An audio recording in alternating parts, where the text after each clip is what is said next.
अपने घर में ही घिरा चीन। सैकड़ों लोग हांगकांग की सड़कों पर निकले। पुलिस को छोड़ने पड़े आंसू गैस के गोले। हांगकांग पर ब्रिटेन, कनाडा और ऑस्ट्रेलिया साथ आए। अमेरिका पहले से कर रहा समर्थन।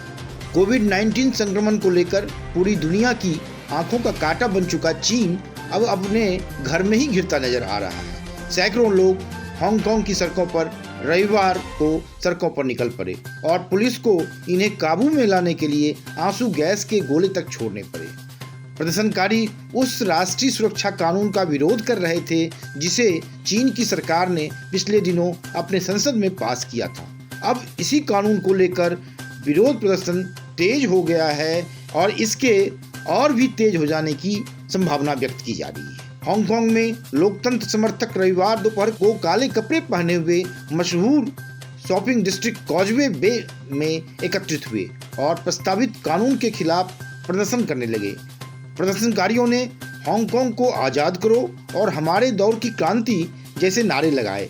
प्रदर्शन के दौरान प्रतिष्ठित कार्यकर्ता टैम टैक ची को गिरफ्तार कर लिया गया। इस बीच हांगकांग में लोकतंत्र की मांग को दबाने की चीन की साजिश के विरोध में अमेरिका के बाद अब दुनिया के प्रमुख देश खड़े हो गए हैं। ब्रिटेन, ऑस्ट्रेलिया और कनाडा ने संयुक्त बयान जारी कर चीन की हरकत पर चिंता जताई है और कानून संशोधन की प्रक्रिया तत्काल रोकने को कहा है।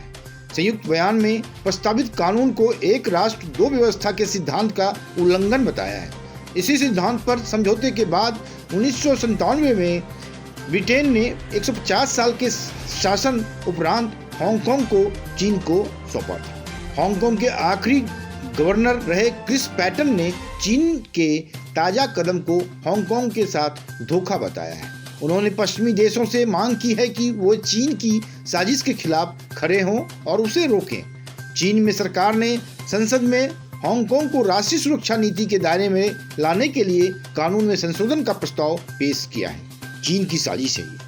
हांगकांग में यह कानून लागू होने के बाद वहां पर चीन के खिलाफ कुछ भी बोलना अपराध की श्रेणी में आ जाएगा और उसके लिए कड़े दंड का प्रावधान होगा। इसी प्रकार से हांगकांग में विदेशी गतिविधियां भी सीमित हो जाएंगी।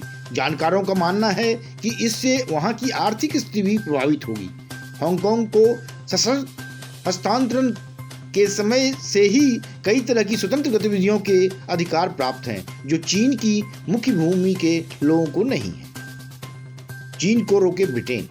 हांगकांग में लागू होने वाला कानून वहां की ऐसी सभी गतिविधियों को रोक देगा। ब्रिटेन में रह रहे पैटन ने कहा कि ब्रिटेन की नैतिक, आर्थिक और न्यायिक जिम्मेदारी है कि वह हांगकांग के पक्ष में खड़ा हो और चीन को रोके, क्योंकि सन 1984 में हुए समझौते में तत्कालीन चीनी प्रधानमंत्री झाओ जियांग ने हांगकांग की स्वायत्तता बरकरार रखने की गारंटी दी थी। अमेरिका पहले से है नाराज। पैटन ने 5G मसले पर चीनी कंपनी हुआवे के साथ हुआ समझौता तोड़ने की ब्रिटेन को सलाह दी है। चीन के कदम पर अमेरिका सबसे पहले विरोध जता चुका है। विदेश मंत्री माइक पोम्पियो ने इसे हांगकांग की स्वायत्तता की हत्या के लिए गाड़ी जाने वाली कील कहा है, जबकि राष्ट्रपति ट्रंप चीन के खिलाफ बहुत कड़े कदम की चेतावनी दे चुके हैं। चीन की सफाई नहीं होगा निवेशकों पर असर। चीन ने हालांकि सफाई दी है कि राष्ट्रीय सुरक्षा कानून लागू होने से हांगकांग में विदेशी निवेशकों की स्थिति पर कोई असर नहीं पड़ेगा। विदेश मंत्रालय के हांगकांग कार्यालय की ओर से जारी बयान में चीन आंतरिक मामलों में हस्तक्षेप करने वाले देशों की निंदा भी की गई है।